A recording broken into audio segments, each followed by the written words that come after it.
අපේ මොලේ කියන්නේ විශ්වයේ තියෙන සංකීර්ණ දත්තක බඩාව. තප්පරයකට බිලියන ගණනක තොරතුරු ඉන්ද්‍රියන් හරහා මොලේට ගලාගෙන එනවා.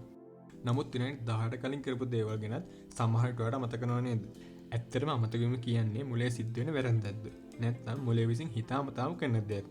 අමතක වීමේ විද්‍යාව සහ මතක තබා ගැනීමේ විද්‍යාව ගැන අද මේ වීඩියෝ එකෙන් අපි කතා කරමු.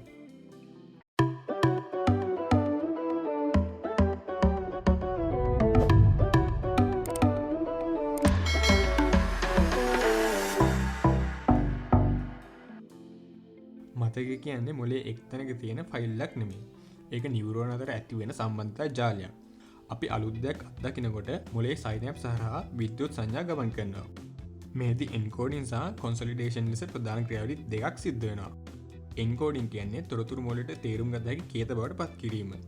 කොන්සොලිඩේෂන් කියන්නේ කෙටිකාලීන මතකය ස්ථිර මතකයක් ලෙස තැන්පත් කිරීම. මේ ක්‍රියාවලියට බාධා පැමිණෙන්නට තමයි අමතක වීම ආරම්භ වෙන්නේ. අමතක වීමට බලපාන ප්‍රධාන හේතු තුනක් පිළිබඳව විද්‍යාඥයින් පෙන්වා දෙනවා. පළවෙනි එක තමයි ඇක්ටිව් පොකටින් ඒවා සක්‍රිය අමතක වීම. විද්‍යාඥයින් සොයාගෙන තියෙන විදිහට RAC1 නම් ප්‍රෝටීනය මොලේ සයිනැප්ස්ගේ සම්බන්ධතා ලිහිල් කරනවා. මේක හරියට අපේ කම්පියුටරේ තියෙන රිසයිකල් බින් එක එම්ටි කරනවා වගේ වැඩක්. වැදගත් නොවන තොරතුරු ඉවත් නොවුනොත් මොලේ ඕවර්ලෝඩ් වෙලා අපේ තීරණ ගැනීමට අපහසු වෙනවා කියලා තමයි විද්‍යාඥයින් පැහැදිලි කරන්නේ. අමතක වීමට බලපාන ඊළඟ හේතුව ලෙස ට්‍රේස් ඩිකේ තියරියවත් මතකයේ දි รา පත් වීම හඳුන්වන්න පුළුවන්. අපි යමක් අත්දකින විට මොලේ නියුරෝන අතර ඇතිවන භෞතික රසායනික වෙනස්කම් මතක සලකුණුවත් එන්ග්‍රෑම් විදිහට හඳුන්වනවා. පියම් මතකයන් නැවත ආවර්ජන නොකරන විට එම නියුරෝන ජාලයන් දුර්වල වෙලා අවසානයේ සංවේදනය නතර වෙනවා. අමතක වීමට බලපාන හේතුන් අතර තුන්වෙනි එක තමයි ප්‍රොඇක්ටිව් and රිට්‍රොඇක්ටිව් ඉන්ටර්ෆියරන්ස් කියන්නේ. මේදී අලුත් තොරතුරු පරණ තොරතුරු එකිනෙකට පැටලවීම සිද්ධ වෙනවා. පැරණි මතකයන් නිසා අලුත් දේ මතක තබා ගැනීමට අපහසු වීම ප්‍රොඇක්ටිව් ඉන්ටර්ෆියරන්ස් විදිහට, අලුත් තොරතුරු ගැනීම නිසා පැරණි මතකයන් යටපත් වීම රිට්‍රොඇක්ටිව් ඉන්ටර්ෆියරන්ස් ලෙසත් හඳුන්වනවා. ඉන්දසා මතකය අතර දෙක සම්බන්ධතාවයක් ඇති බවත් විද්‍යාඥයින් පෙන්වා දෙනවා. ඔබ ප්‍රමාණවත් ලෙස නිින්දක් ගත්තේ නැත්නම් ඔබ ඉගෙනගත්තු දේවල් වලින් 40%ක් පමණ අමතක වීමේ අවදානමක් තියෙනවා කියලා විද්‍යාඥයින් පවසනවා. මොලේ තියෙන ඇමින්ඩලා කියන කොටස මගින් තමයි හැඟීම් පාලනය කරන්නේ. අද කම්පනයක් හෝ බියක් ඇති අවස්ථාවලදී මොලේ ඇතැම් මතකයන් යටපත් කරනවා. මේ අපේ මොලේ සිද්ධ වෙන ආරක්ෂක යන්ත්‍රණයක්. ඒ වගේම මානසික ආතතිය නිසා නිපද වෙන කෝර්ටිසෝල් කියන හෝමෝනය මතක තබා ගැනීමේ සෛල වලට ඍජුවම හානි කරනවා. ඉතින් දැන් අපි බලමු මතකයේ වැඩි දියුණු කර ගැනීමේ ක්‍රමවේද මොනවද කියලා.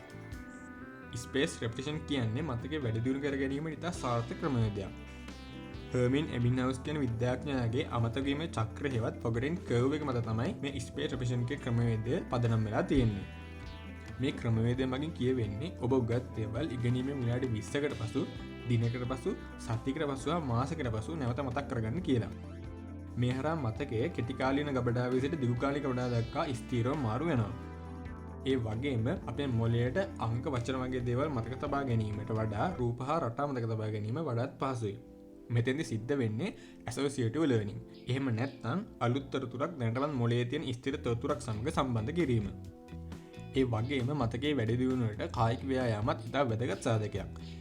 ව්‍යායාම කරන විට මොළයේ BDNF නම් ප්‍රෝටීනය නිපදවෙනවා. මේක නියුරෝන වල පැවැත්මට සහ අලුත් නියුරෝන වැඩිවීමට ඉතා වැදගත්. හෘද ස්පන්දනය වැඩි වන විට මොළයේ මතකයේ ගබඩා ගන්න ප්‍රධාන ප්‍රදේශ වෙන හිප්පොකැම්පස් වෙත ලැබෙන ඔක්සිජන් සහ පෝෂක ප්‍රමාණය වැඩි වෙනවා. පර්යේෂණවලට අනුව ව්‍යායාම මගින් මේ හිප්පොකැම්පස් ප්‍රදේශයේ ප්‍රමාණය කාලය සමග විශාල වන බව සොයාගෙන තියෙනවා. ඉතින් ඔයාලට මතකයේ වැඩි දියුණු කිරීමට මේ ක්‍රමයේද භාවිත කරන්න පුළුවන්. ඉතින් මේ මතක තබා ගැනීමේ විද්‍යාව සහ අමතක වීමේ විද්‍යාව පිළිබඳ වීඩියෝ එක හොඳ නම් අනිතර බලන්න ෂෙයා කරන්න, මතකතු වීඩියෝ එක ලයික් කරන්න. ඒ වගේම අපිව තාම සබ්ස්ක්‍රයිබ් කරලා නැත්නම් දැන් සබ්ස්ක්‍රයිබ් කරන්නත් අමතක කරන්න එපා. එයාගේ මේ වගේ වීඩියෝ තවත් බලන්න අපිත් එක්ක දිගටම රැඳී ඉන්න. හැමෝටම ජය වේවා.